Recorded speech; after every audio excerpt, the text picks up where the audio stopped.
हात ठेवा, नामस्मरण करा. मनात वेगळं काही बोलायचं नाही, त्याच्या देवावर श्रद्धा आहे म्हणून नामस्मरण करा.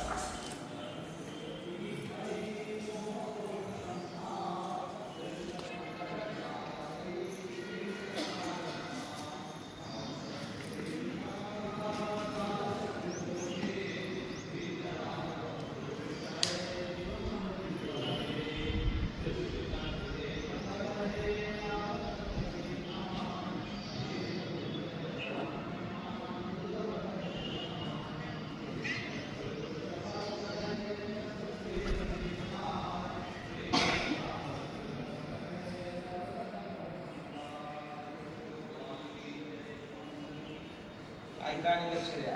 डोळे उघडताना नाकाकडे बघा. ऐका आणि लक्ष द्या. म्हणजे तुम्ही जसे बघता तसेच बघा. डोळे उघडताना नाकाच्या शेंड्याकडे पाहा तुमच्या तुम्ही, आणि नाकाच्या शेंड्याकडे पाहायचा प्रयत्न करा. पहिले ते पाहता येत नाही, जे लोक नेहमी ध्यान धारणा करतात त्यांना ते पाहता येतं. डोळे उघडताना शांततेत उघडायचे, नाकाच्या शेंड्याकडे पाहायचं आणि मनातली मनात